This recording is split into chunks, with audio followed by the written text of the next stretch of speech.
ప్రముఖ సినీ నటి శ్రీమతి సంగీత గారి ప్రారంభించారు. IVF చికిత్సలో 25% భారీ discount, free doctor consultation, free ultrasound scan. 49 అంటే సంతానం, 49 అంటే సంతోషం.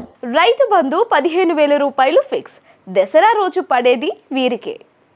తెలంగాణ ప్రభుత్వం ఇటీవల రైతులకు 2 లక్షల రూపాయల రైతు రుణమాఫీ చేసిన సంగతి తెలిసిందే. 3 విడతల్లో అన్నదాతల ఖాతాల్లోకి మొత్తం 31,000 కోట్ల నిధులు జమ చేసినట్లు ప్రభుత్వం వెల్లడించింది.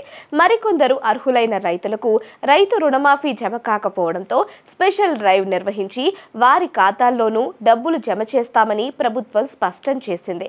ఇప్పటికే అందుకు సంబంధించిన సర్వే జరుగుతుంది. ఇక కాంగ్రెస్ ఎన్నికల సమయంలో ఇచ్చిన ప్రధాన హామీల్లో రైతు భరోసా పథకం కూడా ఒకటి.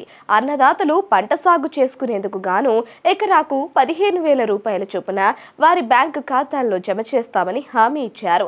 ఖరీఫ్, రబీ సీజన్లలో 7,500 రూపాయల చొప్పున 2 విడతల్లో ఈ నిధులు చేస్తామని వెల్లడించారు. గత ప్రభుత్వం అమలు చేసిన రైతు బంధు పథకం స్థానంలో రైతు భరోసా పథకం తీసుకువచ్చారు. అయితే ప్రస్తుతం రైతు రుణమాఫీ అమలు కావడంతో ఇప్పుడు రైతు భరోసా పథకం కోసం అన్నదాతలు ఎదురు చూస్తున్నారు. ఆ నిధులు ఎప్పుడెప్పుడు ఖాతాల్లో జమ చేస్తారా అని ఆశగా ఎదురు చూస్తున్నారు. ఈ నేపథ్యంలో రైతు భరోసా పథకం అమలుకు ముహూర్తం ఫిక్స్ అయినట్లు తెలిసిందే. వచ్చే నెల 12న అంటే దసరా రోజున పథకాన్ని ప్రారంభించనున్నట్లు సమాచారం. ఖరీఫ్ సీజన్ కు సంబంధించిన 7,500 రైతుల ఖాతాల్లో జమ చేసేందుకు ప్రభుత్వం సిద్ధమైనట్లు తెలిసిందే. ఈ మేరకు సెప్టెంబర్ 20వ తేదీన తెలంగాణ కేబినెట్ సమావేశం జరగనుండగా ఆ భేటీలో పథకం అమలుకు ఆమోదముద్ర వేయనున్నట్లు ప్రభుత్వ వర్గాలు వెల్లడిస్తున్నాయి. ఆ తర్వాత విధి విధానాలపై అధికారిక ప్రకటన వెలువడనుంది.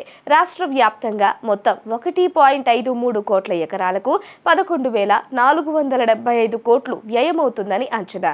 ఇక రైతు భరోసా పథకంపై ఇటీవల వ్యవసాయ శాఖ మంత్రి తుమ్మల నాగేశ్వరరావు కీలక ప్రకటన చేశారు. కేవలం సాగులో ఉన్న భూములకే రైతు భరోసా పథకం అమలు చేస్తామని చెప్పారు.